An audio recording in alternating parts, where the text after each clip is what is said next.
Nailed it. All right, so we'll just go to it.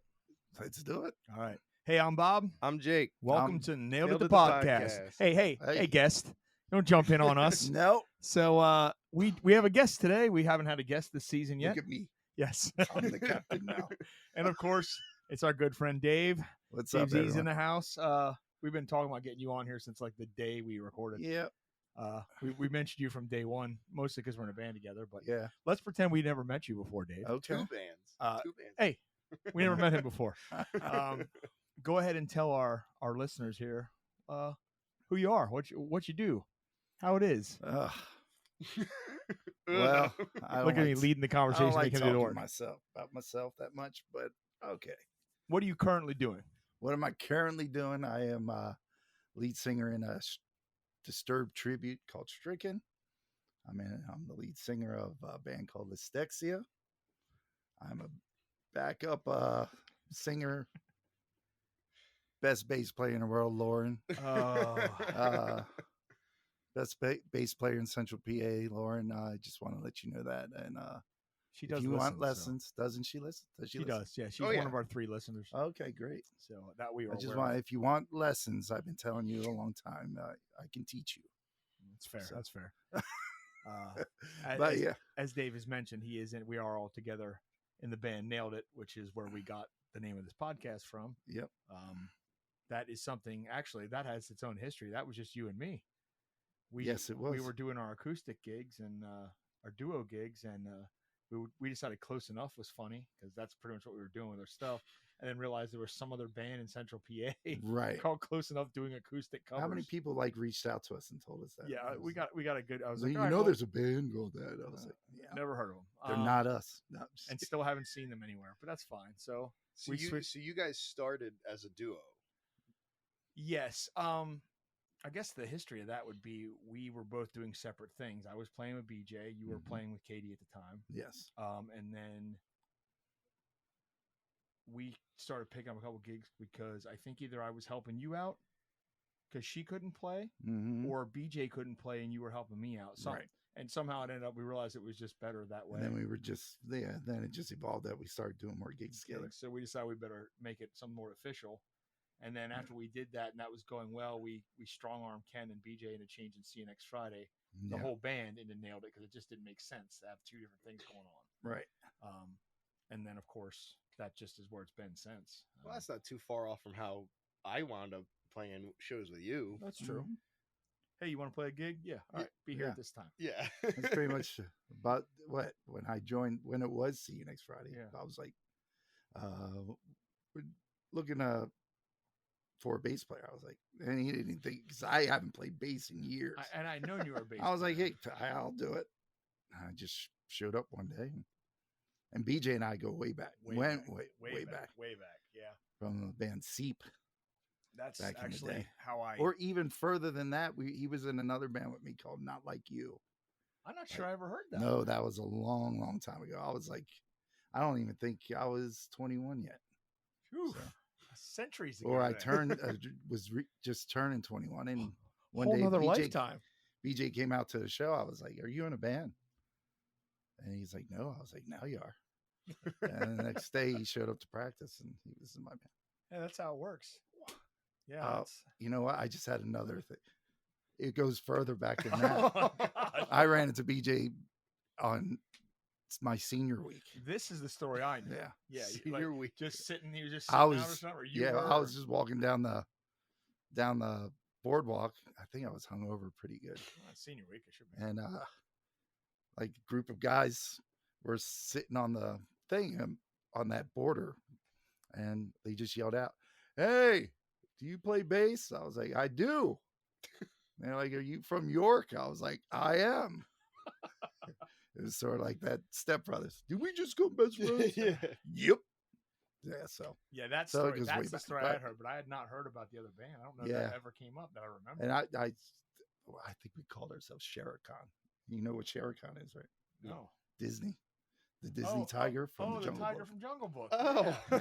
Yeah. We were called Oh, Sherikhan. yeah, shit. Yeah. Wow. Yep. Oh, shit. So yeah, it goes way back. So So, I mean, when did you start playing an instrument, though? I'm not sure. 15.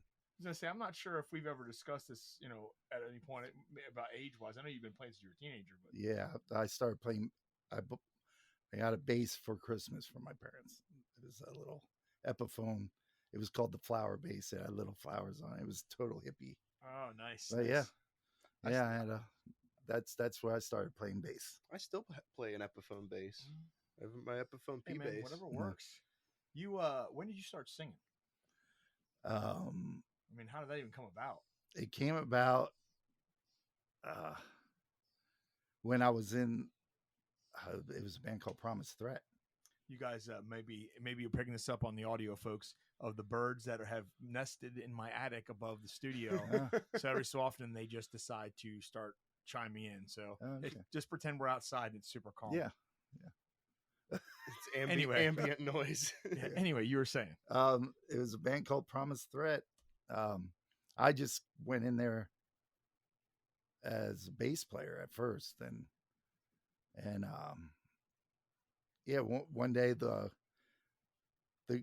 singer of the band can play guitar, but he couldn't play and sing at the same time. And then and they already had 2 guitar players, but one day the one guitar player kept not showing up. So then we had to practice, and the singer bought his guitar and sang, and he goes, "But I can't sing." And I was like, "Well, I can try." And from that point on, I played bass and sang. That's not too far off, with the exception of playing an instrument, which both you guys know I don't even do well still. But that was the same thing. I was out seeing bands, and guys were like, "Oh, we should start a band. We should need a singer." I guess I can do it. I can't be any worse than the guys we just saw last night. Yeah. It was more or less, no one else wants to do it. I guess I'll do it. But yep. I didn't have I had zero musical background when I started doing that, except for like stuff from school. I played drums and stuff when I was younger, but I'd given up on that, because girls and such.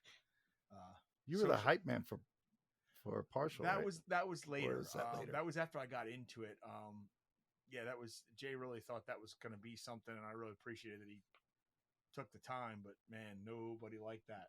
No, nobody liked that. I got more anonymous slander on the internet from the 6 months I was with that band than I'll ever get in the rest of my life.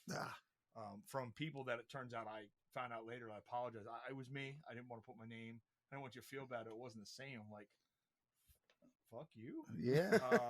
And I told you I had been working. Instant Transmission was coming together then, and I told Jay at some point I was going to bow out because I was going to go do that. Yeah. So it kind of worked. He went on, like back then we had the guest book still and stuff, the website, and he went on and he went to bat for me. He's like, "You guys are just assholes that don't want change." And right. I just graciously said, "I'm not trying to change anything. I was a fan of the band too. Okay. I'm going to back out." But man, they were just, and I'm not saying I was great, but Jesus, they were brutal. For a guy who's just there to like hype people up and sing a couple extra lines, they were really angry. But yeah, I mean, that was Partial Post is probably why I got into it. Yeah. I wasn't going to see live bands, and Jay came to work at Volkswagen when I was there as a mechanic. He's like, "I got this band, come out." I'm like, I don't need live music, man. That's not really my thing. Right. That worked out for me, didn't it? But we started going and hanging out with him and stuff, and that's what really got me seeing. You got that taste, though. Well, and that's as soon as you get the taste, you just want to put more. I didn't actually get on stage though until after Post became Juice, and Jay left. Right. First time I got on stage was with Carrie let me up to sing one night. Okay. Partial Post got back together later, and that's when Jay brought me on. That's when I'd already had my first band and stuff. But yeah, I owe a lot to that band. It just the connection, that the scene. That's how I saw you guys in Seep. Mm-hmm. I wouldn't have been coming to the Wheelie Bar if it weren't for Jay telling me to come to the Wheelie Bar. I wouldn't. The Wheelie Bar was still.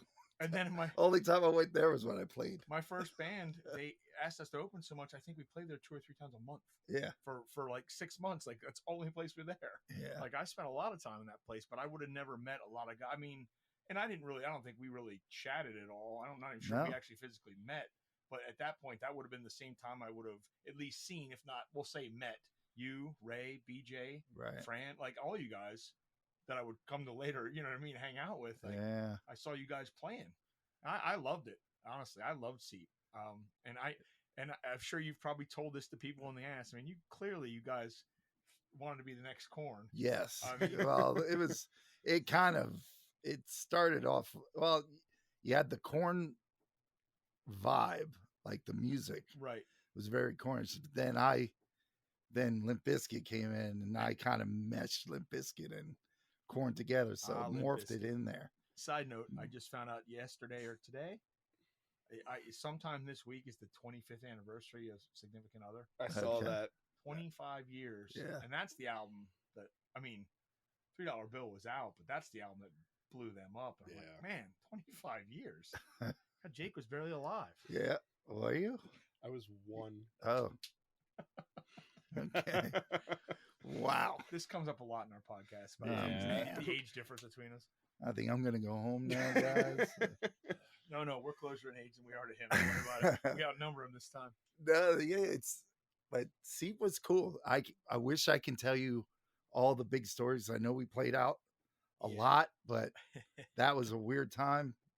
Drank so much. Yeah, we drank so much. A lot of things get forgotten in those days. Oh, we played with so many bands. Like one of our first shows was with Snot. Really? Like we played this. It was called It's CC's. You ever hear that up in Altoona? Yeah. CC's to me is a pizza place. Yeah. Well, we played up there. Yeah. We did that. We were one of the first bands that played, but Snot was the headliner. And I just remember that was one of our first shows. That's cool. And the place was crazy. Like there was rafters and all that. People were hanging from rafters. It was mosh. It was just bloodshed. Like it was metal. BJ playing guitar. His guitar got blood on it. His sneakers got blood on it. Just from people. Holy moly. Yeah, people were just crazy that day. What if it was that one? It might have been. It was the white one? The white one. It very well could be. Yeah, that's the one that I was given back to me. They said that the gentleman gave it to me said was he bought it from BJ and then put it in a case and never played it. Yeah. And I thought I had it looked at. I had our buddy Rich Campbell look at it. I'm like, just make sure everything's good on it. I'm never going to play it. And I said, this thing's completely right-handed. I know BJ could play a right-left, but even the nut, everything, I'm like, I don't know how this was ever left-handed. He's like, well, because first of all, it's super. He loves guitars of that era. But he said, dude, there's a hole on the other side for a strap lock to run this left-handed. Okay. Because I would guarantee you this was BJ's guitar, and he just left the strings the way they were and played them upside down. It is a very nice guitar. And I was like, holy shit. So, yeah, I at first I thought maybe the story, the gentleman I got it from had the wrong story. Like BJ sold it to him, but it wasn't BJ's guitar. Okay. But I'm convinced that it was at some time his. I mean, there's no way no one's around that's going to remember that. Right. Like, you wouldn't remember that for sure. But no. That definitely came out of that era if it was his. So yeah, but that's like Seep went on for a while, and then that fizzled out just because. Well, that was like 99, 2000, like maybe late 90s, right? Yeah. I guess it would have been like 2000 or so when I saw you guys, maybe. Yeah. We started fizzling out. It's like it just got crazy. Like we were just more everybody was doing music. Yeah. It got pretty. That was the one band, I believe Wendy, she was Ray's girlfriend or engaged her. We did have a possibility to play up at CBGB's. And we did have some A&R reps that were supposed to come out to that because it was the same guys that were A&R reps from that were the Seven Dust album. But the bass player couldn't do it. Oh. He couldn't do it. It was a Wednesday night. Ooh. So that kind of like we were like all hyped about it. And kind of after that point, it started like, we missed our mark. We missed your opportunity in that aspect. So from there, it was right to head case? No, Tribal Vision. Tribal Vision. Yeah. Tribal Vision. I almost forgot. Yeah, Tribal Vision. That might be where we actually met. Yeah. I have a distinct memory the first time I saw you guys was that it might have been Chuck E. B's then. It might have still been Emerson's. I don't remember. I don't remember it was Chuck E. B's till it ended. It might have been Emerson's ahead of time. Right. My God. Not going back through. I have so many bands. The be... Tribal Vision was cool. It was good. That's where I met Kenny, who is in Bullet Method. But that was cool. I stepped in from a singer. Keep talking about stepping in to things like that. And I have another story when I played with Green Eggs. Oh yeah. The hate I got from that. I was around for that. But anyway, but yeah, Tribal Vision was cool. It was totally different. That was the peak where like it was crazy. Like we played every weekend. That was the time. It was like you could every play place you night can of the go. week back Thursday, then if you wanted, Friday, yeah. Saturday. You can play every night and the place would be packed. Yeah. Which you just can't do anymore. Yeah. And yeah, just went through the years with that. I went about 5 years with that. And then I was getting sick all the time because I would work so much, do a show, work, show. I was getting sick like almost to the point where I almost said, I'm done with music. Yikes.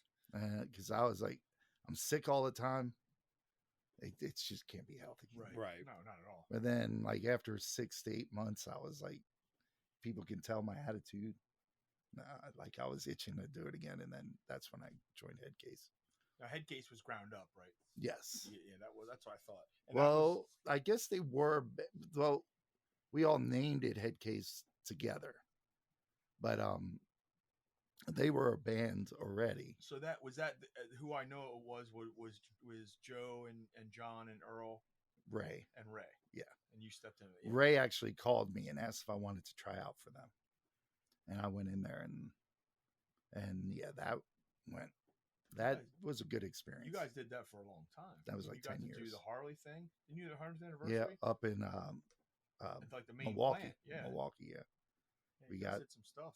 We got that gig, and that was good times too. And I will not be good, but yeah, I mean, there's a lot of ego in that band too. But, and there's probably, and I think we've probably talked about this at some point over a couple of beers. I think that probably was a specific age too. Like everybody gets in a mindset when you're at a certain age.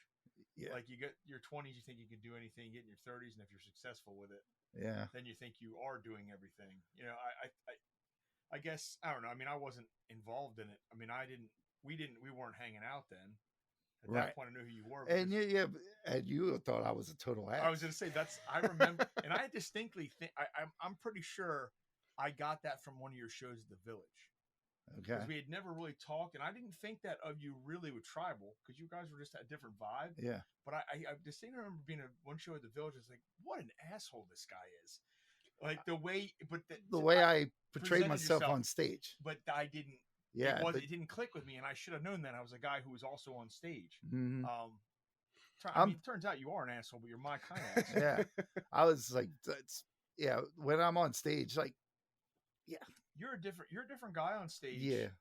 And because you know how to be the singer on stage and not off stage. Right. There's plenty of guys you and I have both met over the years that don't know how to turn it off. Yeah. Ever. And you've always been like that. You know how to work a crowd. You're a hell of a front man. But you also know how to go home and he's not all right. talk to nobody. Hey. Adults are talking. We're not up to your era yet.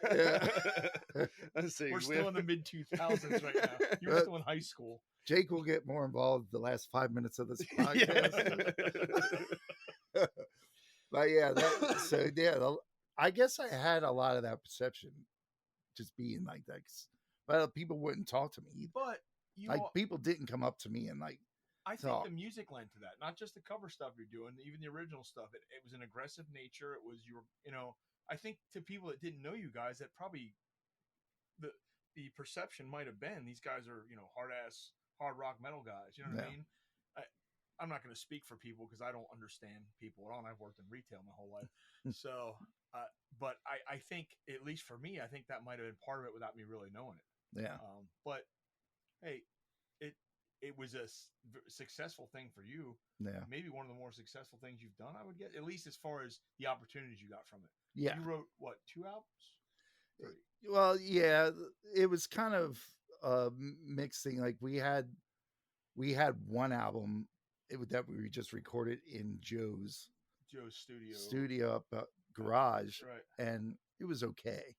But the official CD, we actually went into, it was Rock Hollow Records down in Tucker. Yeah. Yeah, it was his studio. Yeah, and you would like him because he was the sound man for WWE. Oh, really? He was the sound. He did all the walk-ins, intros, and all that stuff. Shit. And we should point out to anybody who doesn't know. I mean, all these projects were kind of predicated on being original bands, right? And you did covers just because. Yeah, Which we all had to do at some point. Yep. yeah. None of them started out as cover bands, I assume, right? Except Tribal Vision Tribal was. And They were. Then we started writing the But originals. you cut at least one album with. I at cut an least album. one with I cut an album with almost every one every of my band, bands. yeah, yep. Like, I wish I had some of the old ones, like the Promise Threat, the Not Like You. Oh, so you had albums. From We them had like too. tapes. Yeah, Oh, they had yeah. tapes. You know what a tape is? Oh Yeah. yes, I know what cassette tapes. Yeah, we. Right here. Yeah, that thing. That thing. I have to Yeah, explain we to the had kids. we had that. Almost every one of my bands. So like, I always loved writing music. Like even when I started playing bass, like when I got into learning how to play it, I started writing lyrics to it. Like the songs were total junk, but No, everybody starts somewhere. but yeah, I Or was stays just, there like me. Anyway, but that's what people like when I joined bands. They were like, "Oh, you write too? Great!" Blah, blah, blah. And well, that was a different time then too. I think. I mean, I was just dipping my feet into it, and it was, but at least back late '90s and early 2000s or mid 2000s, like writing originals was a thing. Yeah. Cover bands were always there, but like that was just something that you could still watch MTV and get inspired. Yeah. Nah, until I got into Seep, though, it was like so weird. All the stuff I wrote, like we were like 5 years behind. Like it was that type of music, and Right. new The genres, new were stuff out, was and you coming were- out. you were- Like so, every time we show it to somebody, they were like, "Well, yeah, that would have been great back in Right. '95, but now it's 2000." Yeah. That's So Seep was the first band that was like right there right on with time. it, with the new metal stuff, Well, which was Well, that's a scene. That's a scene I think we both probably spent a lot of time in. Like, I mean, it made a difference in what I was into and what I wanted to do, Right. for sure. But you also have, I mean, you go back, you've got metal roots and old school stuff that which is never me. I was listening to Huey Lewis and Michael Jackson, and you were listening to probably like Skid Row. And if you go back when I was a kid, I was like, the first two tapes I ever got when I got my radio was Breakin' oh yeah, and Motley Crue. So it was always a meld. In between. I always liked metal and rap. Well, Like, this would be through my this years. would be So- I think part of the reason maybe we have gotten along over the years, because I find that I tend to hang out with people who we have that common thread somewhere, especially rap. That surprises a lot of people when I tell them that. Yeah, You listen to what now? I'm like, yeah. ah, Oh, I would listen maybe. to rap like crazy. I was a break dancer. I was all that. See, I can see that, because you got a little rhythm to you when you're on stage. I see, I'm not we've seen those coordinated dance enough for that. moves. Oh yeah. But yeah, so when the new metal scene came out and that was melted together, I was like, I found my I was people. made for this. This is my tribe. Yeah. I live here. So yeah, right. okay. And then, so Headcase, when did that stop? 2010-ish? No, earlier than that, maybe. Probably I have- 2010, 2011, somewhere I around have there. trouble remember when, because at that point we were using Joe's garage studio. Chimpo was. Mm-hmm. But that band started in 2009. And we didn't practice there right away. So you guys were still together. I would say, because there was that, when it got to the point where Headcase was fizzling out, it had to be like 2011, That seems 2012. about right. Because soon after that, after when Headcase fizzled out, that's when I had the lovely time with Green Eggs. Oh, that's right. Because Headcase was and that then was pre-Bullet Method, wasn't it? Yes. Ah, wow. I can't believe it was that long ago. because Green Eggs came along because the singer had appendicitis, and Brad and Brian are brothers. Brian's a singer, and then Brad was the bass player. And one day Brad called me, Brian's sick. We have this wedding to do and another show due in like 2 weeks, and we can't cancel it. Can you fill in? I was like, I can try. I never did. Anybody that knows me I'm just that screamer, Yeah. yeller. It's hard to break shake that. And then they sent me the set list, and it was like Build Me Up Buttercup. I remember you all this showing me the I was list. I was like, okay, let's see where I could go with it. And I did okay, but the hate. The hate from the fans. I've had, but I mean, a lot of people liked it. It was different because Brian had that high voice. Like Brian he- Brian has an unnaturally high voice that Yeah. you look at the guy and don't think that's what he's Right. going to sing. But you get through like a Michael Jackson song or something. oh, he nailed Michael Jackson. nails it. Really? Yeah. Like he was, and he had a certain. He would get up on stage barefoot. Like he was just a different. He was definitely a different type of Now lead at singer. that point, Yeah. Green Eggs had probably been together 15 Yeah. years at least. They were So and the backstory of that a little bit that I know of is, I mean, they were big in the party scene. yes, Okay. Noisy party. they were party huge. bands. Yeah. Green Egg. There was back in the day. It was like Green Eggs, Toy Box, Negative Space is one of them. They were just bands that you saw at the beaches and the clubs, and Yep. they were one of them. So I think for a lot of people to see that here that you were, gonna fill in Yeah, for Green people were like, Eggs. I cannot believe Dave's singing for Green Eggs. Well, I was doing it as a favor. And sure, it expands me. It Yeah. expanded my singing capabilities. Right. So And I that helped you later, I think. too. yes, and then like, but through that, it was probably a span of 4 to 6 months because Brian didn't think he wanted to come back.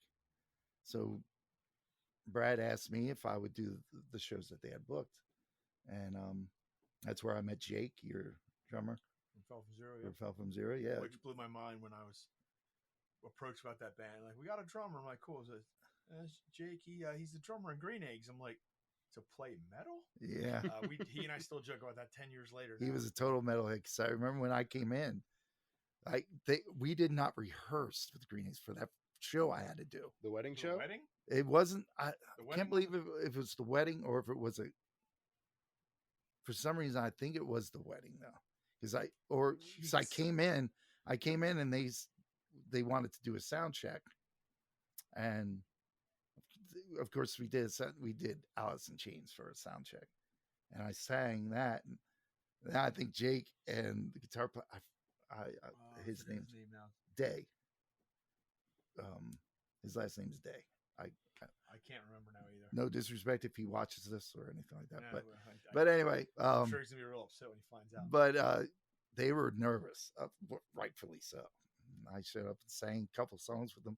I did that, and I did another poppy song, and then they were cool, but then they weren't happy, Yeah. and I don't blame them. But after a few months, Brian and Brad started talking, and one day Brad just said, "Hey, just want to tell you, Brian's coming back and you're out."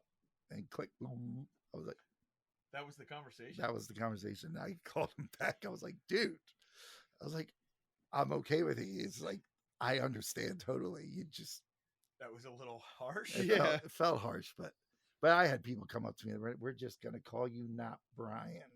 Not Brian.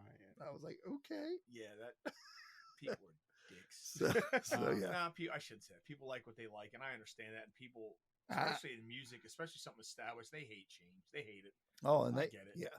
And I would not feel bad about if Brian wanted to come back the next day. It was a fill-in. Yeah, So- I was always mindset that I'm filling in. Yeah, you weren't going to be the permanent guy in No. Green Eggs in your head, and probably not in theirs either. I mean, but Oh, we had did. we even had gigs up in New York. We played, it was like corporate gigs, and we went up there, and I came out singing, and we did one set, and the people were like, "That's not what we signed up for. Well, they should have known. Brad should have known that. But right." But Brad hindsight.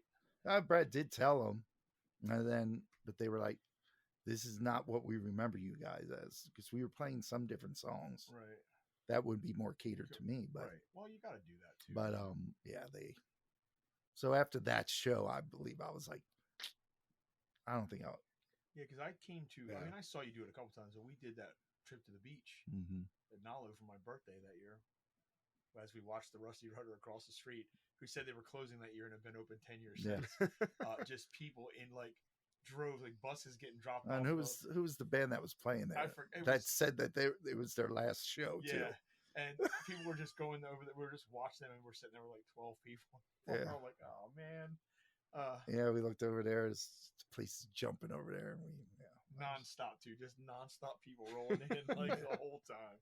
But you did let me I get to sing a song. Yes. So that was before you played the beach. You were like, I always wanted to first play. time I ever played on the stage. I was like, come on, Bob. So that was fun. Got something on it. Yeah. It was a good time. Road trips are fun. Then you Well, got then from right there, were you already working on Bullet Method at that point? that during that time. Eric was like, "Would you want to go into the studio and record these songs?" And I was like, "Yeah." Yeah, he had, and we've talked about this before. He'd sent me all those tracks. I think while he was sending them to you, like, Mhm. hey, what do you think of these? So, the core stuff from your album, I had kind of heard those versions Yeah. before you get lyrics to them, but I can't imagine. And I think you guys even coded them the Seven Dust song, the Kill Switch. However Yeah. you got, that's how he presented them to me. I'm like, you're right. That's exactly what you wrote here. Yeah. And he had told me at one point, he's like, yeah, I got Dave interested in these. I'm like, it's the way you're gonna go, man. Trust me on this. It's you wouldn't have asked if you didn't. And so, and those songs didn't. I don't think, from what my recollection, I might even still have those somewhere. I save everything somewhere. I don't remember them being too much more different from those bass tracks he sent out, like maybe some solo work and stuff. Now the original project was Eric doing all this stuff, but didn't some of that stuff come from his time just messing around with Josh? No, a lot of that stuff was from when he was in college. Oh, he just sat on it. Yeah, he had it. He had premises of it, and albeit Headcase formed a lot lot of those songs. Like they put a lot of those songs together. Yeah, Eric played with that. So that's one thing I will always say, that Headcase did put a lot of that together. And then, but then when Eric left, he obviously didn't want his song. He took his songs with him. So yeah, then we did that, and then we had Josh from World's End. He did the solos on the first CD. Well, and they were on the new one, because we just added 5 songs when we got Dave Heisey. But Josh did the solos on that CD. Now he's done a couple shows with you guys too. Yeah, stepped in. I remember he did our first show, and I remember he was on stage with you at the fair. Yeah, when you were Pop Evil, right? You know what that was? I think that came about because you guys just wanted to have 2 guitars, yeah, right, just for it to fill in or whatever. Yeah, well, Josh really wanted to play, and Eric was like, "Well, since you're on this CD, come on out and do this." Know the parts. Yeah. So, but yeah, how did you get Heisey? Wasn't there originally, right? No, Heisey came after we recorded. We asked him to play. I didn't know Dave. I knew he played with Eric's other band. Well, he was in Drop of Gray for a long time. Drop of Gray, and then I forget what that other band was. I know he was playing with. It escapes me too. Yeah, but and I see Dave all the time now. He's not one to bring up the past, so I can't remember either. So yeah, and now but it was him, and then we did have a different bass player when we first started. Oh, I remember that. Yeah. Oh, I remember him now. Yeah. He had some home issues. His name was Eric Garcia. Yep. Yeah. I forgot about that. I remember that now. But then we were like, yeah, well, let's keep. I had to go back to Kenny. Wow, Kenny's my man. Like from. Have you ever met Kenny, Jake? Was he at the Fats show? Yeah. When we did the final night. Yeah. Then that would have been the one and only time. Again, as Bob said before recording, I had a lot to drink that night, so I don't fully recollect that. So what because I was on stage at one point for that. With you two. We could tell some stories about Kenny, but I would much rather have Kenny tell those stories. Yeah, well, I'll talk to him about coming on here. Yeah, because that would be, oh man, I don't think I have enough tape for that. Man.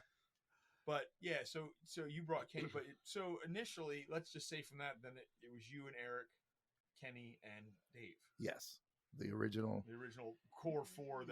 Core 4, and that's when Dave introduced his songs. So we went back into the studio to make a fuller album. Oh, I know at least one was his.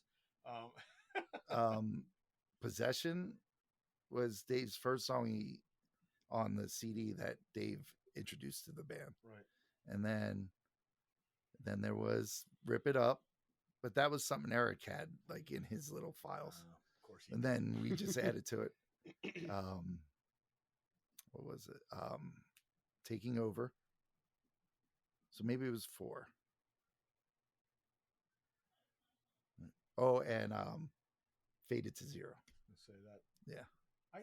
I feel it, but that wasn't on the original CD. No, Faded to Zero wasn't on it. I don't remember that. I have a copy of it somewhere. Now it's the first song. First track, yeah. It's my favorite song on the album. Yeah, I don't remember that. I mean, I remember you guys going back in, and I could tell the difference. Like, yeah. And you got to work with the boys at Atrium, which Eric still doesn't shut up about. No. He commented on my Facebook yesterday about it. You need to go there, change your life. It's like, I can't afford that anymore. Yeah. I should have went when they were $500 per song to mix. The second time we went there was a little more expensive. The first time we went wasn't too bad. Yeah. He was trying to get me to just go record. He goes, it'll cost you $500. Record it. They'll mix it. Everything. That's it. One track. I'm like, I don't think I have the time or a good enough song to waste $500 on. Yeah. And then every year he's like, you should go to them. I'm like, the amazing thing about them though, like if you have a premise, right, they'll build it on, and you'll be like amazed. Well, and I know several people now in my musical circles that have gone to them, even just recently. Yeah, buddy of mine, Chris Shearer, went and did his album, and he's very '90s alternative based. Like his sound is that, and the difference between the stuff he recorded before and what he went to them, and he went into like a song at a time till he got an album built, is amazing. Like those guys just they know it. That was the first CD I ever recorded that was actually felt produced. Like the others albums I did, it was just like they did some producing, but they didn't really. Right. They were like, it was like that was the song and that was it. But these guys were like, all right, Dave, I hear this harmony. That was the first time I ever did harmonies on an album, because I was always the main vocal, right, and everybody else did the backups. That's why I'm still not good at doing harmonies yet. You went and tracked your own backup vocal. But yeah, he would give me the melody, and then I would repeat it until I got it right, and then we kept on singing it until it meshed with the song. I was amazed by it. Yeah. That was the first time I felt really good. I've never had a studio experience like that. Yeah. So I hear all these stories all the time about guys going to studios, and I've never had the chance to. I mean, I recorded my first band. We recorded an album like a day, which is terrible because we were terrible, but we won like studio time. Like I went into a studio, and it was a cool experience to be in one, but it's that old school version of what you think a studio is. But like I hear stories like that with these guys that are just get it. I used to hear stories from the Space guys about going down with Kirk Kelsey into Georgia, and like that guy legit won Grammys. Yeah. Like hearing about how they work and they'd lock him out. He'd lock them out of there. He's like, I'm gonna go and I got to do some corrections. You guys aren't allowed in here tomorrow. You can't hear any of this. Yeah. Like just the professionalism that I've never had the opportunity, but I hear about it all the time. I think, and it's so much more. I don't want to say easy. It's not easy for anyone, but I think it's easier to find a quality studio now. Yeah. I mean, you can find some guys working out of their house that have quality studios that back in the day you could not do that. You're lucky if you had a 4-track. This guy right here. Yeah. I mean, he can record some serious music and really good stuff too. Thanks. Jake's really good. You know what this has turned into? What? Same episode as Jimmy. When we had Jimmy on, and Jimmy and I, much like Dave, have a lot of history, so we're talking back and forth. Last time, Jake's like, "Great, that was the best editing I ever had to do." I don't know if I ever talked about this on. There's a 40-minute stretch or so where Jake doesn't even say a word. I'm like, there might be like a chuckle or two. I don't have to edit any of his audio because he wasn't speaking; he was just listening. He was just listening. Yeah. We're not to you yet. That's the thing here. We'll get there. You're learning some stuff. But so if I would agree with Eric, if you would ever go into the studio, if you have the money, go to them. Go to them. I would love to. And they'll turn your song into something good that you're gonna as good as it but can be. At the end of it, you'll be like, that's a solid song. Yeah, I mean, no, that's I would love to do that. And I think someday maybe I'll get to that point. The idea in my head, like anything, is you can record at home. Obviously, we just said Jake proved that, but you don't recording yourself, and I think Jake would speak to that more than I could. You don't have anybody else telling you to try something or do something. You get the idea, I assume. You get an idea, you see it through, and the stuff you put out is finished music. Yes. But like you just said, what if that was you in that studio with them saying, "Hey, Jake, why don't you try this?" Yeah. You don't have anybody looking over your shoulder at home. Right. So I think that's why there are studios and producers, and there's nobody producing your music. It's you just creating it. Right. And I wonder man, I wonder what somebody with your creative stuff would be like if you were in that situation. Right. I'm not paying for it. I'm just like what we're doing with our recordings, like it's usually just Jake and I that do it. And I want his input on it. Like I want him to do something like harmony or whatever, because he's really good at doing harmonies and stuff like that. So you do hear the notes easy. I've noticed that when we do the acoustic stuff, you do find places to sing with me when I'm all out of key. So it's really nice. No, but yeah, I mean, that's a talent though. You were born with a talent that I don't have. Thanks. So I have a learned talent. Everything I've done with music, I learned. You know, I might have innately been able to sing when I was younger. So like I knew music, but I didn't pursue it enough. But everything I've done, I've scraped and clawed for because I had to. Like if I was going to keep up with people, I had to put work in. Right. But some people, and I'm not saying you started out some virtuoso or anything. Right. Some people, I've met people in my life that just have a gift. You, Dave, have a gift for writing. Yeah, I know. I like to write. Pisses me off. I love writing. Yeah, you have a gift for writing that I've never met anybody that could do it that quickly and that like solid. Like, you just have it.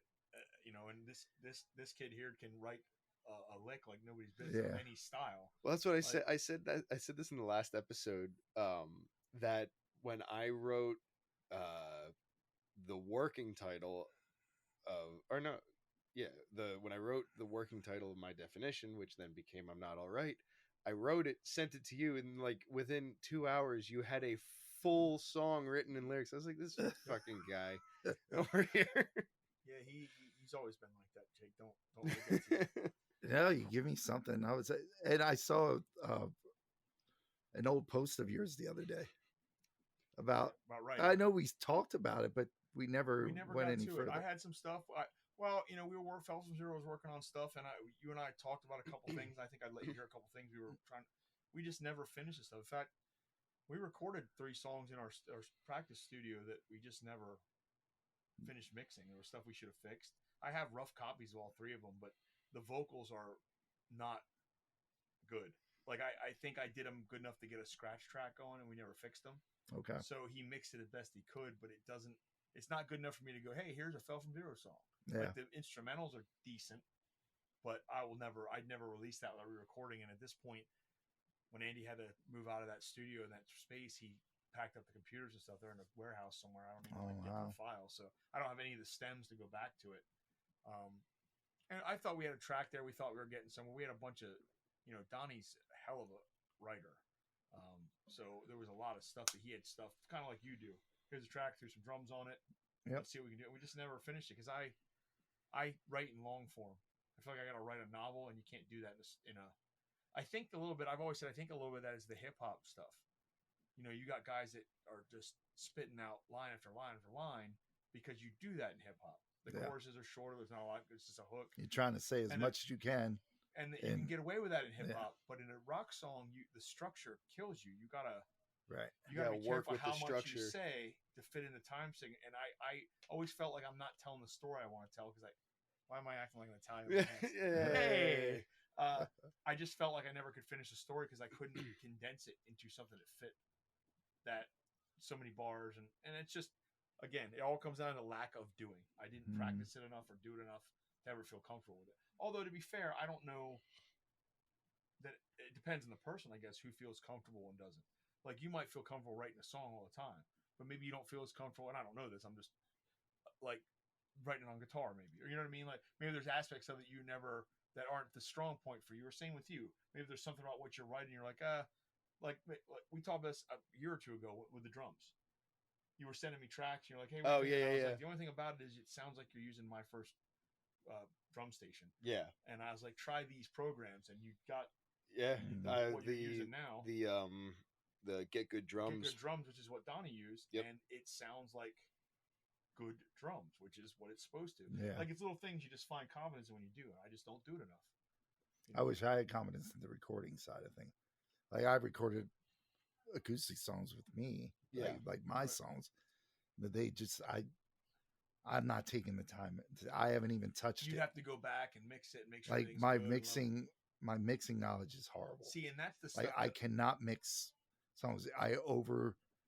produce. everything. I Overproduce, overproduce yeah. it, and it sounds horrible. Like things are distorted over here that I'm not hearing when I have the Cans are on, headphone. Yep. But when I put it in the car, I'm like, why does that cymbal sound like? Well, and that's the stuff I really like. I think I like the technical side of that. Like I always like the idea of recording and mixing. You know, the little bit of time I ran as a sound guy, although I mean that's super limited to what you have to do with stuff, the digital stuff now. But Yeah. like that's the stuff I like doing these podcasts. I like sitting down and going through editing, cutting out, background. Like I don't mind that, but my patience dies quickly, and I don't think I would want to be responsible for someone else's. Like I wouldn't want someone to have me come and mix their album. Right. Like although I would love, one of you guys or somebody like, hey, I got this stuff. Let's see if you can make something out of this. Like, Right. Just like to try it. Yeah. You know what I mean? I got these rough tracks. See what you can do with it. I'd love to do that sometime, but again, I would do the same thing you're doing, even with someone else's song. I'd overthink the shit out of it. Right. But I'm saying that without doing it. I'm making that assumption about myself. And who knows? Yeah. Maybe I just need to sit down and start recording my own stuff once in a while. Oh, the studio I have has all these tutorials. I never looked at them. I'm like, Men don't look at instructions. what? That's Instructions? I have to sit through a seminar to write this? Yeah. No. Someone I'll just else would do record that. it and make it Absolutely. sound like crap. Yeah. Here's my tin can recorder. So, why don't you guys? I mean, we had a whole discussion about your current band, two of you last episode, I believe. Jake gave us a rundown on it, but I mean, we should probably hear it from somebody else's side. Well, I was thinking about this earlier. I'm trying to remember when I met you because I don't fully remember. I don't remember when. And I feel like it was the campground. I feel like it was at the campground. Might have been. It might have been Because we never officially, we just ran. We just kind of like it was, we were in a situation with, but you probably were Right. at shows. We were at shows together, but never. Yeah. Well, I mean, he remembers when he met me because it was at our party we had for our 25th anniversary, our wedding. Were you there for that? 20th. He was not, because it was held at my brother's house. I'm not going to get into details about that. I think people who know us know, but Dave was not at the party, so you would not have met him there. Okay. We met fleetingly. I think Lauren introduced us. No, I don't know. See, you remember? No, I remember this because I was like, man, what a dick. Oh, Hey. full circle, baby. It was right after you had finished playing because Fell From Zero played, right? Yeah, we did. Yeah, so it was Light the Lamp, Hot and Dangerous, Fell From Zero. Yep. And Fell From Zero finished up, and I went up just to say, like, hey, great set. Like, I thoroughly enjoyed it. And you were, like, in the middle of packing up all your cables and stuff. You're just like, yeah, thanks. And then, like, didn't even make eye contact with me. that sounds like Bob. That seems right. And I was just like, That's legit. okay. I like awkwardly walked away. Probably told everybody I know. What an asshole. And I was just like, oh, all right. And Fast then forward a couple years, he is an asshole. We hang out now. but then I think after that I started coming around to it was probably duo shows between the two of you guys, and At least not the falls, Seven Valleys. Oh, Valley Tavern, Yeah, I remember that's the first time we really sat and talked, because I remember talking. I don't know what came up in the nerd conversation. You're like, "Oh, check this out," and you whipped out the Hulk. Oh, I'm my like, Hulk This tattoo. guy's got a Hulk tattoo. Wow. And you started telling us your weird love for Batman. So it's probably like that. That's probably when we met. Yeah. Probably in maybe that frame. I feel like the But we first, never really that talked. first memory I have of the two of us was at the campground because it was cold as shit, and we were arguing about the Eagles. Oh. And that was when I had to carry him and my guitar on the back of the golf cart. Why? Why? Because you were very not sober. Shit face. What? We were hanging on the back of the golf cart. You that's why I don't go to Craft Haven anymore. Because there was I don't remember. No, Man, I don't want to. even I don't even so get want to shit go. faced there I have to anymore. prepare my liver. It's- Like I don't have Well, that I mean, let's be preparation fair. time. We went so hard one time there, your brother almost died. Yeah. I remember that. That's our story, even though that's not really what happened. That's our story. I'm afraid of how I'm gonna feel that Sunday when I go home. That's Well, you know, got my birthday coming up, so I know. But yeah, it was that night because none of us were playing. no, we were just there to hang out. Yeah, we were all just kind of hanging I out. don't even think there was a band then. I think we were. It was somebody was it was DJing. Jen's birthday. Was it Jen's birthday? Because it was the beginning of May. It was and Lauren. It was their beginning. Christine. It was cold as shit because we're all. There's pictures all at the beach with like our hoodies on. Yeah, because it's a it was huge just really group. Cold that. Yeah. Yeah, Marshall DJ'd that. Yes, Marshall yes, asked yes, me to yes. DJ Jen's birthday thing, and it was cold as hell out there. Because that's when the reason I had my guitar on top of the golf cart was because we were all heading up to the Grove to jam around the fire. And that's when I met Heisey. Oh, and I couldn't. I remember. Yeah. You wanted me to sing. Oh my god, it was so bad. You wanted me to sing Simple Man, and I was like, oh. That's where I met Heisey then, because I was totally like, this guy can play Yeah. guitar. Oh, Heisey's just ridiculous. That's when Heisey and I became friends, because we were just shooting licks back and forth to each other then. He's something else, that guy. But yeah, that was my first memory of you. Mm. And then from that And point good on, times. yeah, and then from that point on, just showing up to Nailed It duo good. So you gigs. thought Bob was an asshole and I was a drunk. That's Jake's first. And now look at impression. us. Now he knows we're just both asshole drunks. Yeah. But great bandmates. Now that there's somebody else here from Nailed It, I probably have told you this, and maybe not for the world to hear, but I appreciate, and I'm sure he does, and I'm sure Ken does, Dave can see himself, that you were willing to step in when BJ passed. Oh yeah, Because that could have been, we could have stopped that altogether. Mm-hmm. We could have just done it without him, which would have been the same. yeah. But it was the same thing with me with Ghostlighting. I feel like if the shoe was on the other foot, if it was me and BJ was still here, he probably would have kept doing it because he would have thought I would have kept doing it. Right. Yeah. You know, we did. He complained a lot about. We see you next Friday at 7 farewell tours that one year. Yeah. Before we changed our name, he complained about it. But damn, every time we played, we all had a good time. Yeah. You know, and when he and I did duo stuff, we had a good time. And you know, it started out with his idea. So I think I really appreciate the amount of like the stuff we've been able to do with you in the band, because we loved him to death, but BJ was stubborn about it. There was stuff he just refused to do. He would not do. He could play it. He refused to do it. Right. He would not play. He refused to play an electric guitar in that band. Yep. Oh really? He would not bring his electric at all. There was no chance of it. And when it started out, I wasn't even playing. So it was awkward. Bob with no guitar, singing, sitting on singing, him playing acoustic and Ken playing.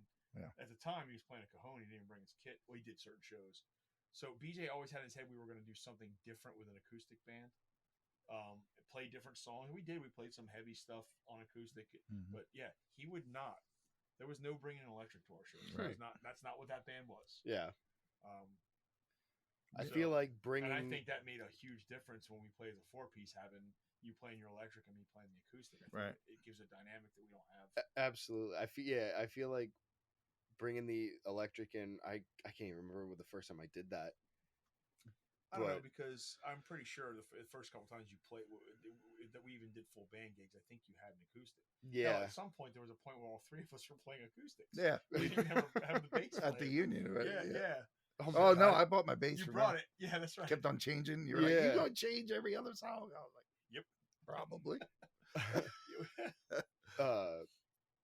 But yeah, once we brought the electric into it, I feel like it definitely opened a whole new dynamic for Nailed It, and it opened up a lot more variety. We have a lot of good times, and sometimes, you know. For what the band is. Yes. Yeah. The band is just. It's pretty much a train wreck. Yeah. Well, like the concept of a train wreck, because we don't practice. No, we hope We just remember go the in there songs, and we usually don't. And 9 times out of 10, I'm playing a wrong note in every song. But that's the whole purpose of it. And it's supposed to be fun. Yeah. And that's the one thing with Nailed It, when I told with Bob, I was like, I don't care if we mess up 100 times. It's just going to be fun. Yeah. Keep it as fun. I will say that us playing the duo, when we started doing the acoustic duo stuff together, made me appreciate more about not making mistakes. It also made me want to play better. Yeah. And I joke all the time about how it's nice now that nobody has to yell at me in mid-song, hey, Yeah. C. No, but no one turns to me like you do, Dave. Just swings the fretboard over and go, follow. But that only happens now when it's something we haven't played. Right. Like something you two know or somebody yelling it out to me. We did that recently when we did that I harvest actually gig. Yeah, but I had to tell you something one time. Yeah. I was like, oh my God, Yeah. the shoe has turned. Oh, Yes. what? Yeah, there was something I was like that yelling out notes to you. I'm like, holy shit, am I telling Jake how to play a song? What is happening? Opposite day. You know, in all honesty, if we did other stuff, like I would like to learn new Oh stuff. yeah, and I Oh, yeah. But I know it's like, oh, hey, we got a gig coming up. We'll Yeah. just run the list. yeah. So Brush up on the Hey, you stuff wanna that play we this know new- that how we're do we going to throw this play. new one in? I don't, and Yeah. you can say brush up all you want. I don't touch it until I come out to the show. Yeah, I in my head, I'm like, hey, we played these before. Then I get Yeah. them. I'm like, shit, how does this play? Together? Thank God for the iPad. Thank But God for the The changing interwebs. my changing my attitude about having the lyrics in front of me. Thank you, Nashville, for showing me it's okay. But yeah, that's what I like about that's the whole purpose is nailed it.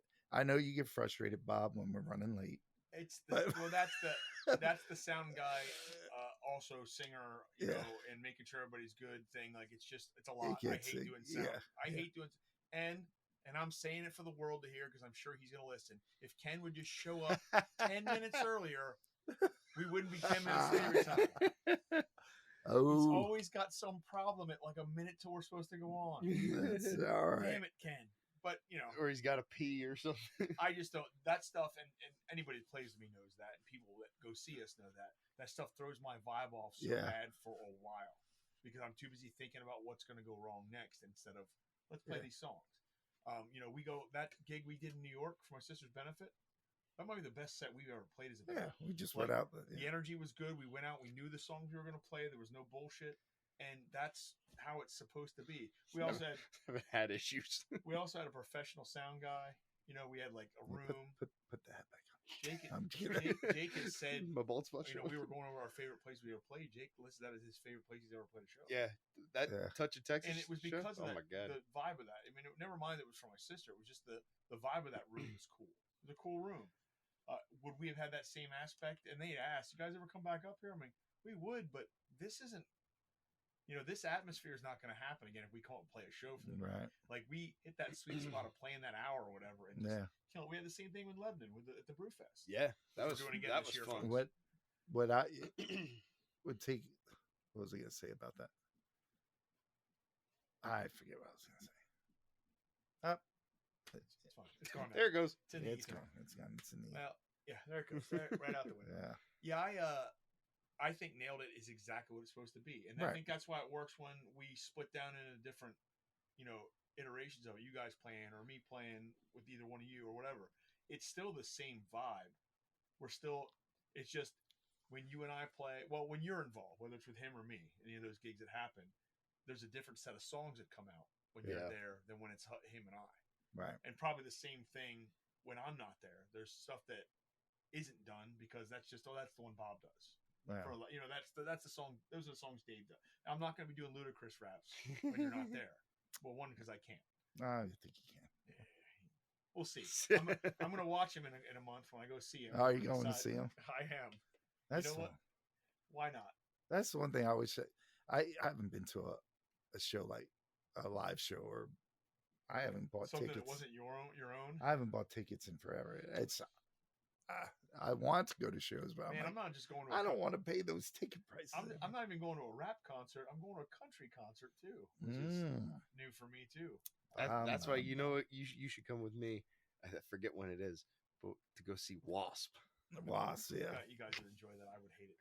So, I know Bob loves his 80s hair metal. I Yeah. do not. I'm not going to pretend to have a joke about it. I do not.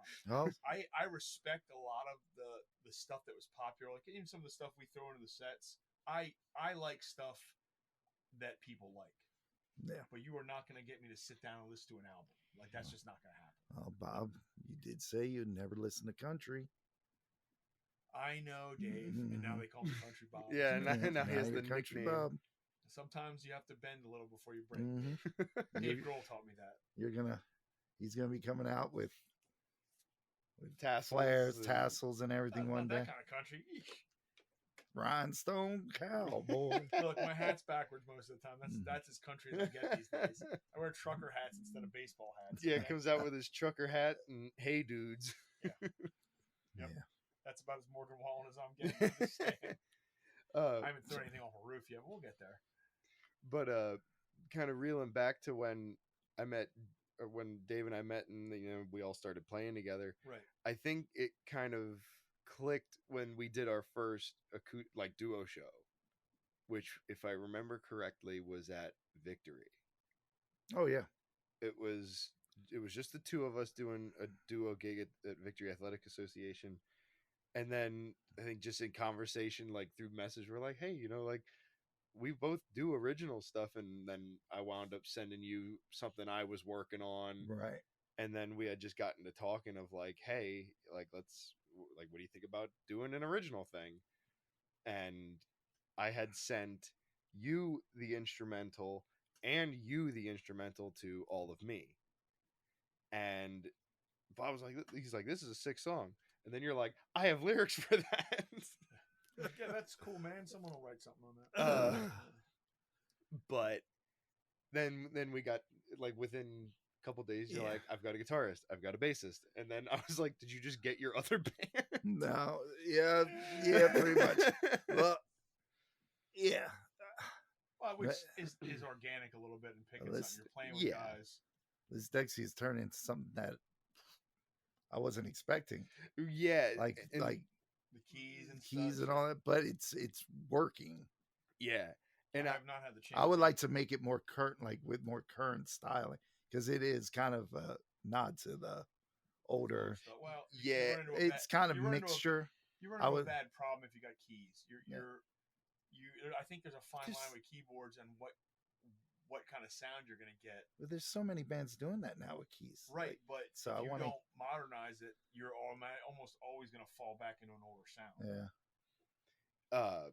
And not only that, it's just like the writing process for me is so different now, because I haven't done songs with an original band in a few years. And it's so different because I was never in the proggy kind of band.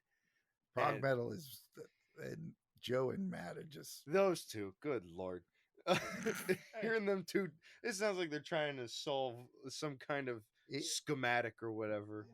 That's what it basically is. Yeah, it's like wah, wah, wah. It's the peanut. It's all math.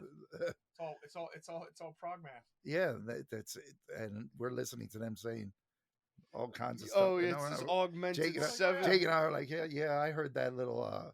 Well, I forget. They were saying some words. I was like, what are you talking about? Guys saying words. They're saying like, oh, it's a solid 7/8 over a 4/4 with an augmented this bullshit, and then Dave and I are like 4/4 big chunky chords. Yeah. Yeah. You guys ever heard of drop D? Yeah. Well, you can just ride that string. We had to laugh because when we were laying down vocals for the two songs we wound up releasing, Bow Before Your Maker and I'm Not All Right, Bow Before Your Maker, that was a Joe song through and through. And you can tell because of all the different time signatures and all this other stuff.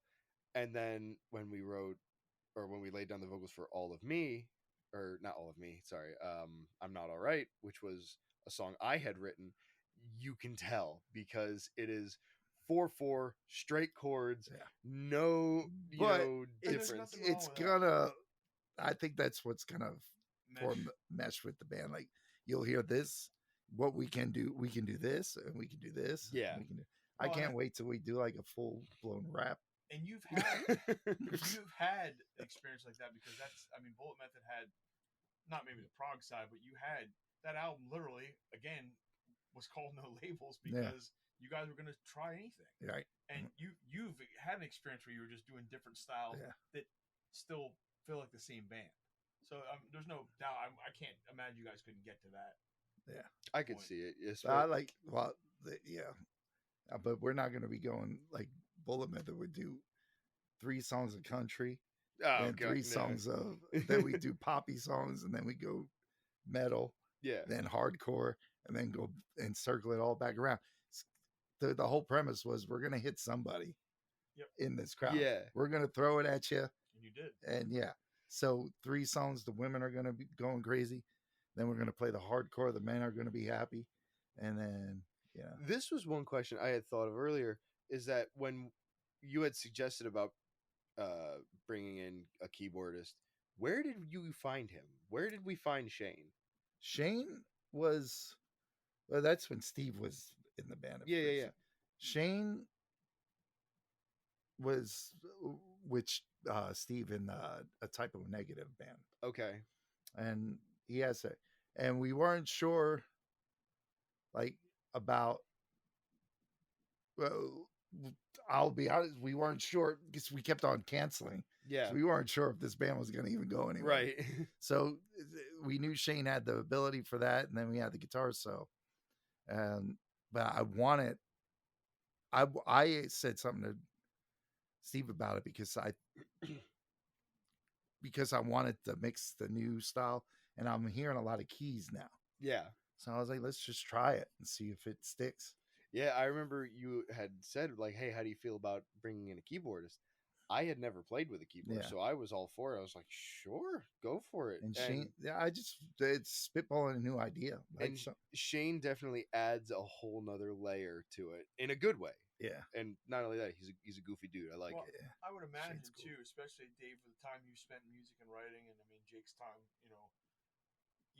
That's a new thing you didn't get to do before. Yeah. So you got to get to a point, I would think, where you want to try. If you Yeah, have what the the- opportunity, why wouldn't you try something different? Why not try? Like, bring it all. Like, bring it all. You throw And- it all in and see what sticks. And I wasn't sure what kind of. But Shane's more like the stringy keyboards. He's like very orchestral with it, yeah. he wants more like. I was thinking, let's throw like the Synths. Slipknot stuff in there. Like, I hope you're dying. Get sick. I'll be dying. Like weird. So, or how, like that kind of stuff. Like put samples in Well, it too. he's composing Yeah. over sampling. Yeah. That's cool. That gives you a different. That'll give you something unique Yeah. around here for sure. Right. And as a writer, like when I try and sit down and write a demo for like a new song of ours, it's a different writing style now because I not in a sense have to, but I write with the intention of where can I include Keys now. Yeah. Yeah. Because not with the one I sent this morning, but there was another one that I had recently sent to you guys that was one of the first tracks that I had actually sat down and mapped out a key part, and it was like some synthy stuff and some orchestral stuff, and it's very eye-opening to be like, whoa, this is like a whole other thing I Yeah. can play around with now, and it's definitely interesting to say the least. Because I would have never been in a band and thought to play Ghost. Yeah. I would never. But like do do do do do do do.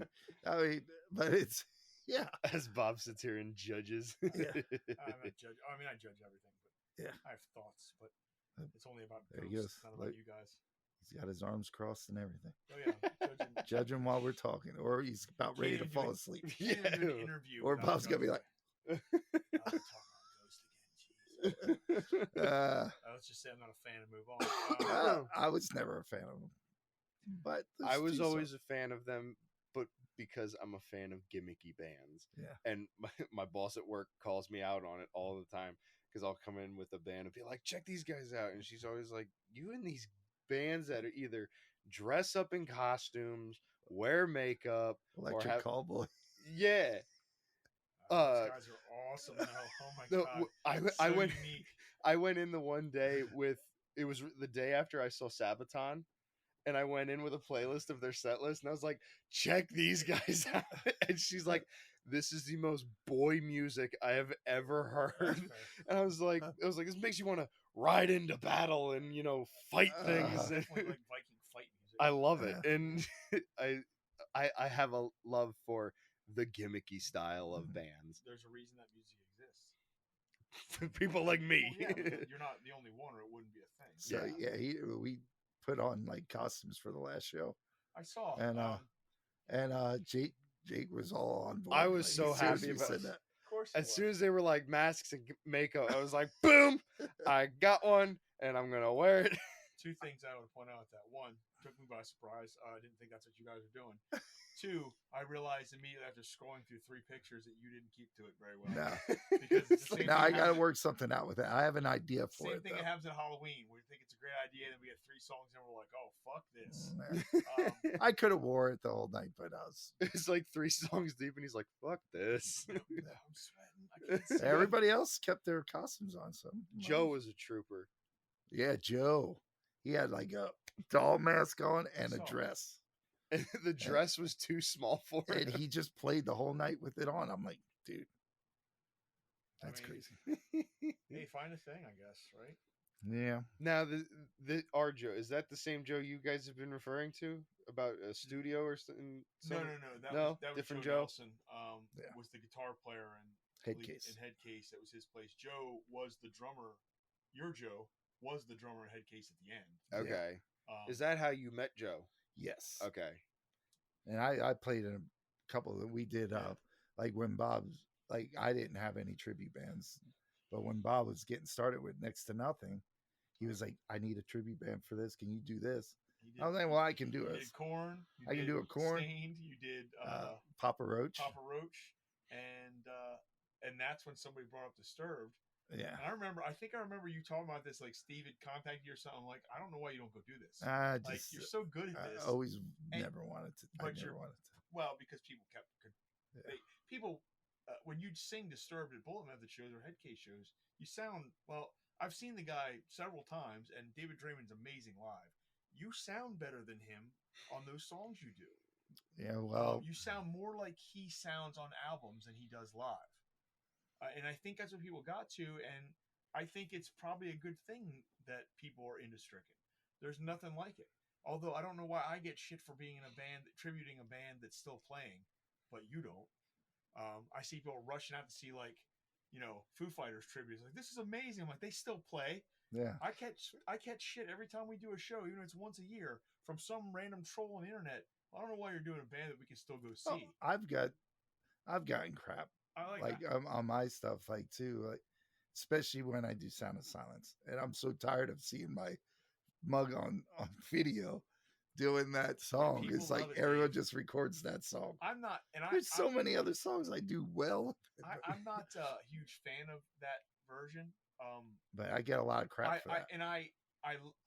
I love that it became as popular as it was, and I think my favorite thing of that is people go, "Man, David Draymond can sing." I'm like, "Where have you been for 20 some years? Yeah, He could always sing. You just think he makes monkey noises, right.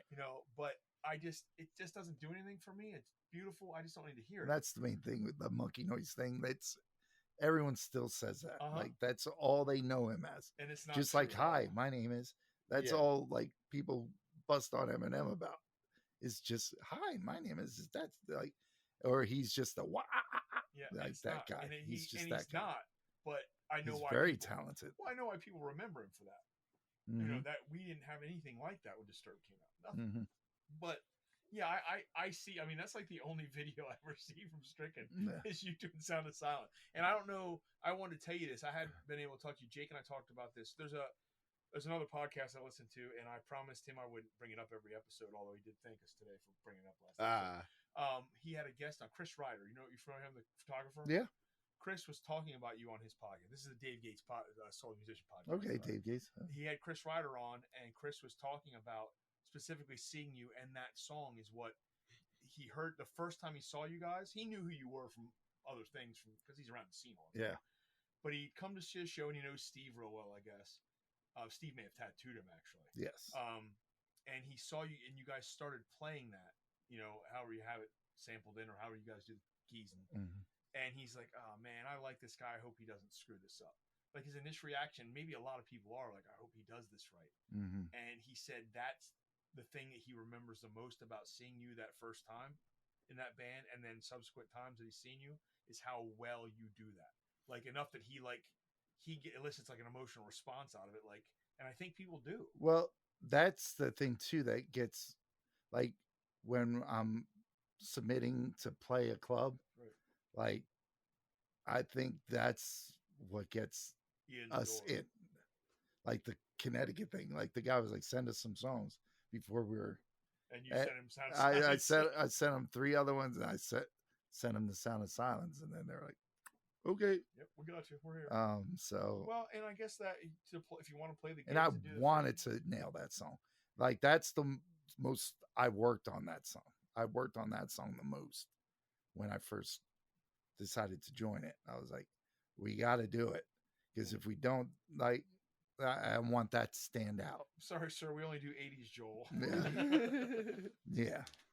But So- yeah, and it does. But I like the whole set. But I particularly like the old stuff, like my wife does. Mm-hmm. In fact, we were in the car the other day. I think on the way to our show, or maybe the way home. They were playing a bunch of live stuff on satellite, and they played Disturbed at like Rockville or something just last year, playing Dropping Plates. Okay. And as you well know from all these years, my wife goes ape shit for that Yeah. song. I was so surprised with that song. And like I had no idea people loved that song. love it. That's probably one of my favorite songs off that first album. It's just a good fucking get it. And you guys do it great. I mean, I think I've seen you do it twice. Yeah. Like it's clearly staple. I'm busy and I never get to see any of my friends anymore. It's a staple song. Like everybody wants to hear Dropping Plates. You get and I'm sure you get the people are just like, oh, Disturbed band, can't wait till they play Stupefy and Down with the Sickness. That's the radio stuff, what you get. But I found that too with the Breaking Ben band. The older the stuff we play, like the non-single stuff, there were just people like, oh man, the band hasn't played that in 15 years. Like there's fans that want to hear that stuff, and I'm that way too. I want to hear stuff they don't play anymore. Right. I always felt for us that was the whole point. Like we can go out and do an hour set somewhere and play every radio song Breaking Benjamin did, and we do them well enough, and I think we do a good job. Yeah. People love it. But those nights we were playing an hour and a half, 2 hours, where we can slide in all these old stuff and stuff off the first couple albums, that the stuff that we really connected to, that's, to me, that's catching people into that means more to me than every single on Diary Jane. I can do that in my sleep now, but if you want me to play fucking Medicate from the first album, that's what gets me off. You know what I mean? Like, but I think if you're gonna have it's sad that Disturbed's signature song is probably Sound of Silence right now for people, because it's not their song.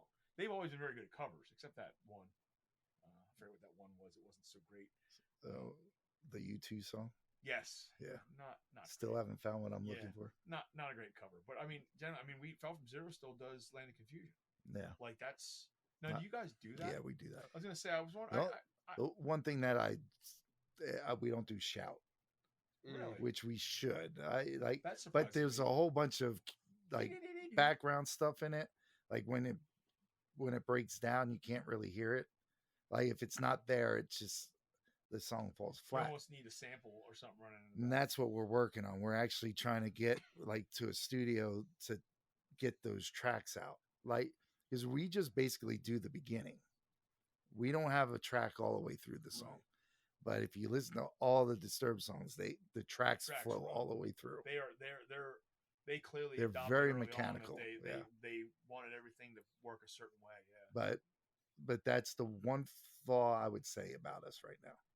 Is that we don't have part of it. Like we just have the beginning stuff, but I hear it and it drives me crazy because I know it should be there and it's not.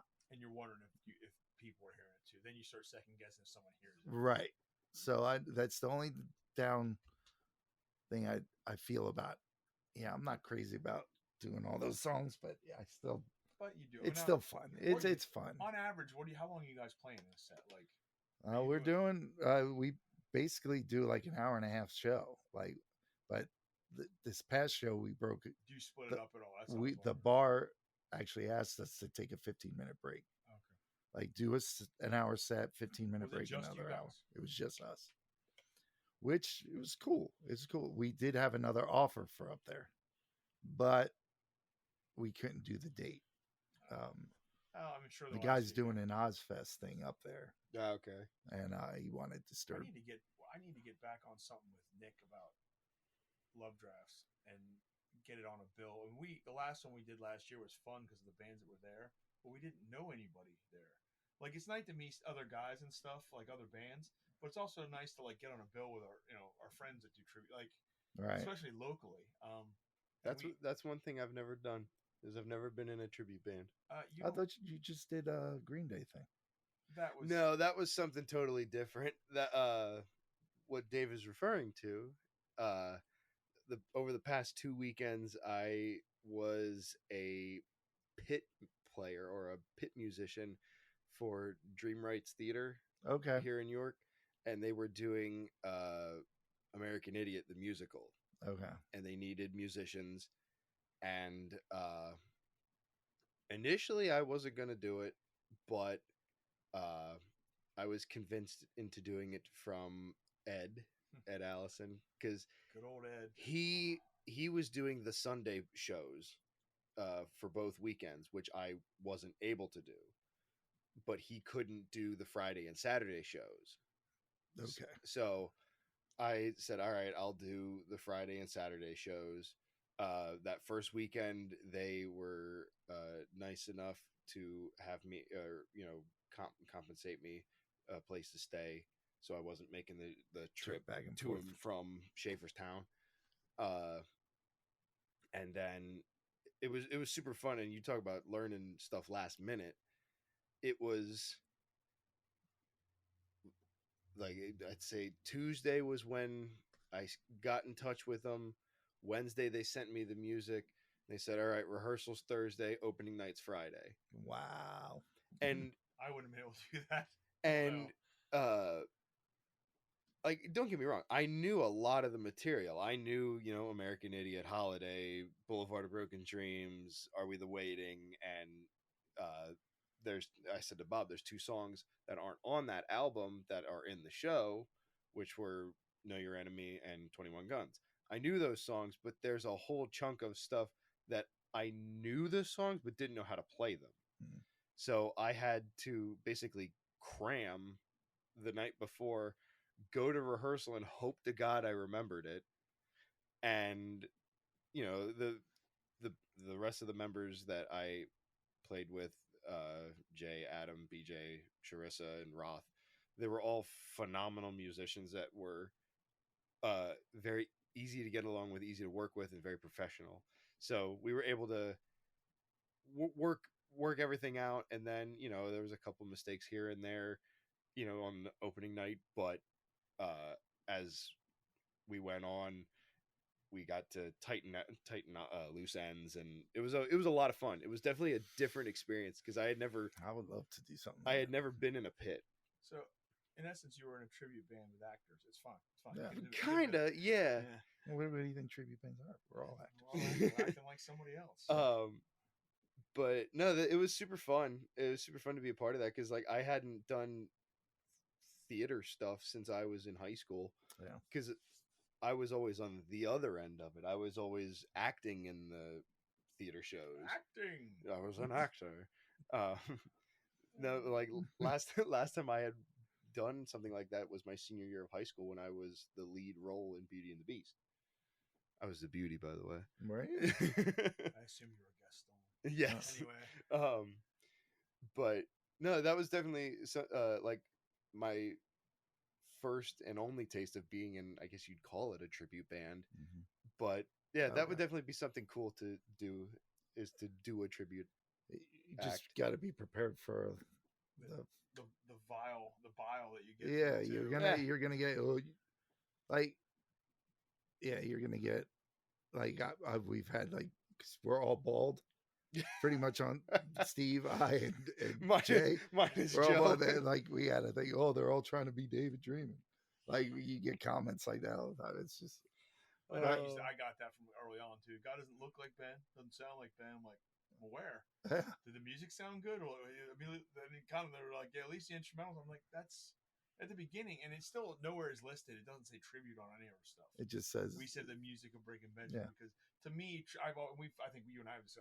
Tribute to me, you got to have something about what you're doing that resembles it, not just musically. And we can't. Well, Craig Craig grew a beard, put glasses on, he looked like a guitar player. So over there, Jimmy looks more like the guitar player. But I'm never gonna look like Ben Burnley. I mean, I was so happy when he grew a beard. At least I was that. I'm not tall, I'm not lanky. I don't, you know what I mean? Right. I don't play in the band at all, which he barely does now too. But no one remembers that. No one remembers that. Now he plays 4 songs in a whole set. They remember when he was the only, him and Aaron were the only guitar. You know what I mean? Yeah. So it's a weird thing, but there's a lot of take a lot of shit. That You gotta band take it. made me realize you don't read the comments. Right. You never read the comments. Right. No. Because it will just fucking piss you off. Or if you do, you just say something snide back, and it doesn't even have to be like you could be joking about it. It like, turns into a war. Yeah. I joke like. Yeah, no, if like you said something like somebody I know, that's one thing. But when a random stranger just starts going in on they can come at me all they want. I already go after myself every time I hear a recording. But to go after the band when I know the effort the guys and I put in with them is ignorant, and it's find something else to do. But a lot of people can like you're always gonna get it like the Keyboard armchair warriors, keyboard warriors. I think they stop. So it's like I never took any of that stuff personally. Like I never got into a battle with somebody. Like I never gave them the satisfaction. Right. Yeah, and I won't ever again. Yeah, it's just unless it's like something like ignorant, if they're down. But being if it's total some guy being like, "Well, you suck." Well, thank you. What are you doing? Like I used to yell when people would say, "We got that instant transmission all the time." Probably because we were too drunk to play the songs right. We were just having a party, but I would get people in the back. You guys suck, and my first thing was, "Thanks for buying a ticket." Yeah. Like what? Kill them We with did that. kindness. Yeah, I had that with. I remember with Seep, like somebody actually took the time to put a cardboard thing up saying "You guys suck." I was like, "Did you pay to get in here?" Yeah. I was like, "Thank you, thank you, and thank you for taking." That's all we needed to write that sign. That's all we needed. But it's like, hey, haters gonna be haters. Yeah. I don't care anymore. You know what?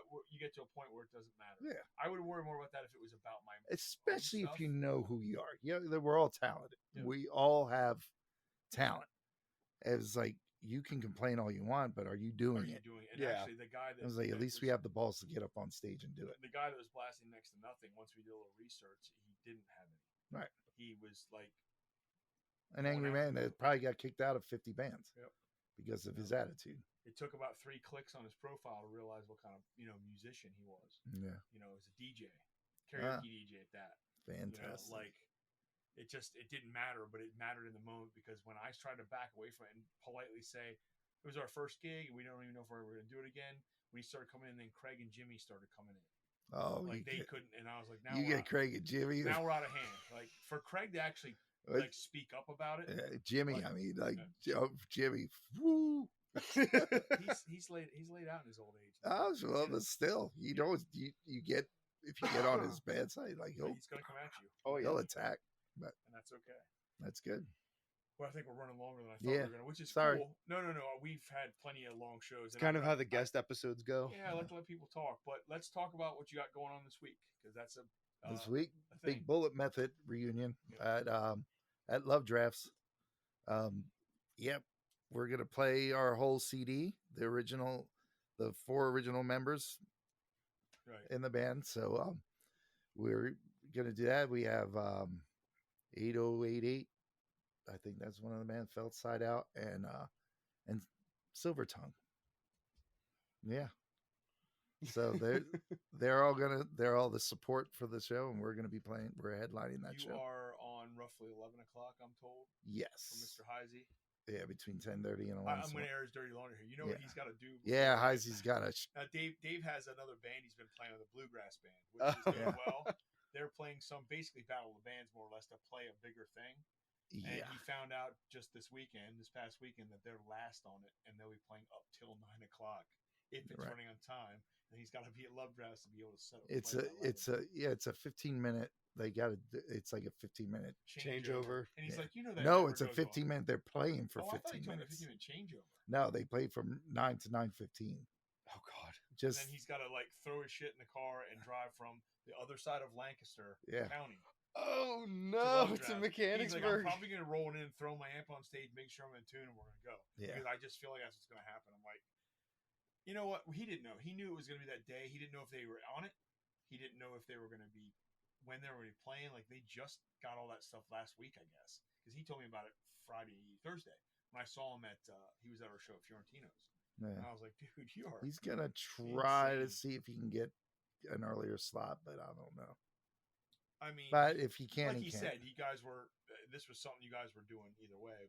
But anyway, I took away from the whole point of time. No. I just thought that was hilarious that he's because I've done Yeah. dumb shit like that too, so I get it. Right. I've left show. Hell, I played half a show with you guys at the Cove and had to leave to go play a film from Syracuse. Right. Like, No, I've we've done- all done that. I've done that. In fact, you two are covering. He's covering for me at Riverside. Yeah. Yeah, that was just announced because today. Yep. Sometimes an opportunity comes up you just don't want to say no to. Right. And actually, funny thing too. That same day, someone just asked to play something else. Like earlier in the day, I'm like, now I'm going to do 2 shows instead of the one I originally was going to do anyway. Yeah. But yeah, I mean, sometimes that's where you go. But you have you heard any from anybody about Friday? Like, you got a buzz going? You think it's going to be the? I think it's jam? like a lot of the people like who used to come see us. We're hearing that they're coming out. Which well, and it's I'm $10 looking forward. a head. Yes, And $10. it is all age, right? It is all age. So if you have kids, I mean, if you have kids, you can bring them. If you want them to stay up to midnight, listen to Dave yell at them. That's how it the works. show ends at midnight. We have to be done by 12, so it's not going to be any further. Right. It's not going to be encores or going unless on too unless late. they're built in at 10 minutes till. Yeah. So I'm starting to feel like I want to do the nothing more thing, which they do at shows. They literally say, "This is our last show. We don't do encores. We're telling you right now, this is it. So enjoy yourself." Yeah. I was like, never heard a band actually say that before and mean it. And they don't. Yeah. They don't do encores. Yeah. Like, we should just do that. Well, Ghostlight doesn't get that chance. We're like, all right, we're done. Like, one more song. We're like, here's Caroline. We don't even take a break from it. We know we got to play it. But yeah, I mean, you have a finite time. You have to do it. But guys should be good even with the album. You should easily be able to get that in, right? Yeah, the album's I think the album's like 45. We were even going to throw a couple of our famous covers, your medleys. Famous covers, yeah. You're gonna do the roof medley, Dave? It's on fire, you know. No, the break stuff medley. But we are gonna do since even Nailed It does it. We're gonna do Pony. Oh yeah, Pony, that's where it originated from. Okay, that's where it came from because he was already doing it with them. Yeah, and Dave does that nice guitar. Like he just noodles a lot in that, and it's just fun. It's fun, and then I think what is the other? We were gonna do like 4 covers, but it turned out we were like, we'll do 2.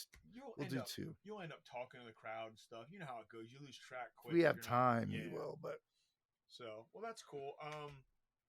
So that's going on. We don't have anything as a group coming up till September.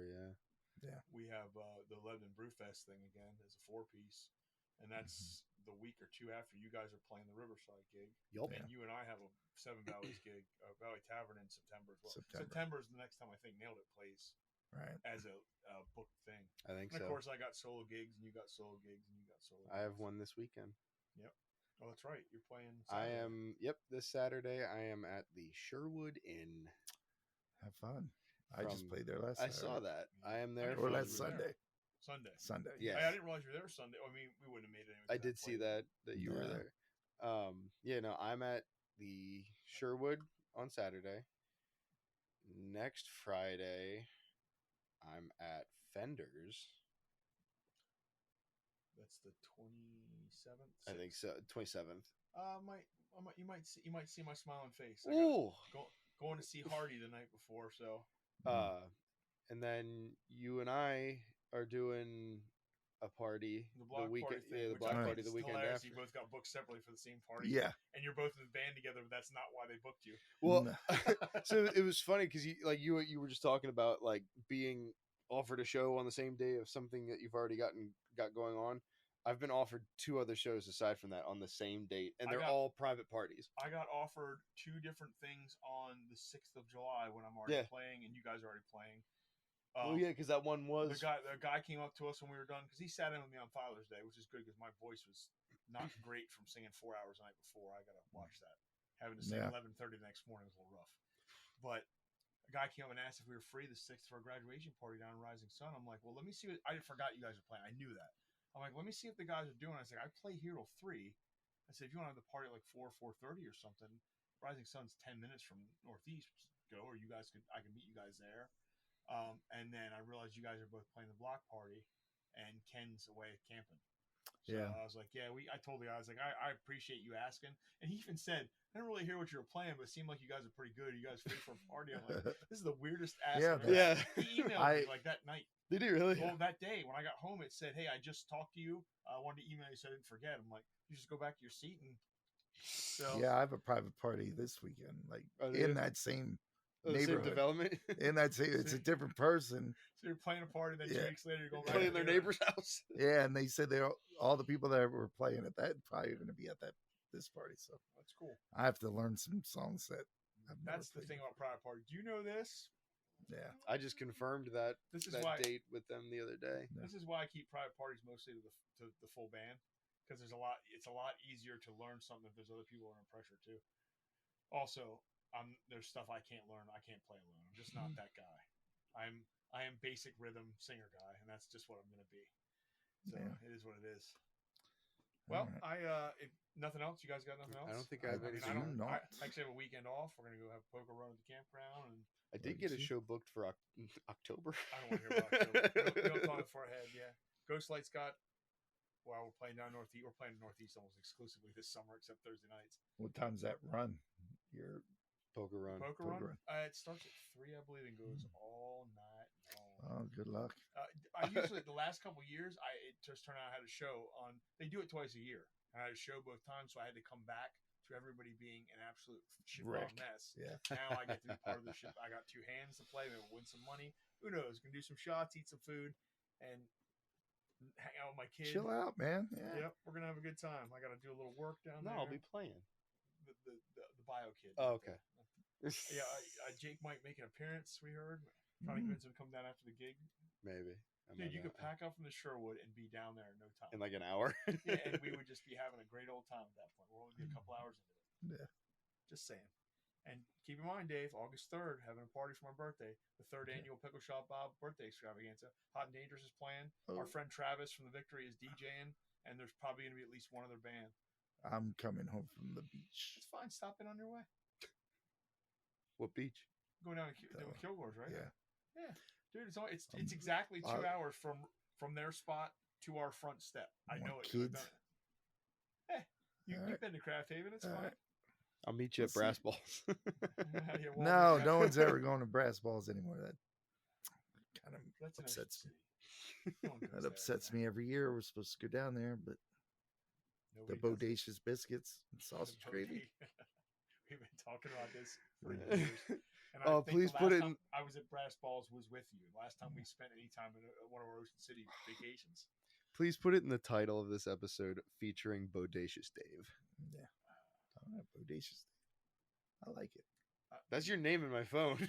Bodacious Dave. Yes. Anytime I get a text from you, it Bodacious. says from Fair enough. Bodacious Dave. I think that's an excellent place to stop. So All right. we want to thank our friend Dave Z for being here today, our bandmate Sure. and buddy, and it only took us a year and a half to get you on the show. Yeah.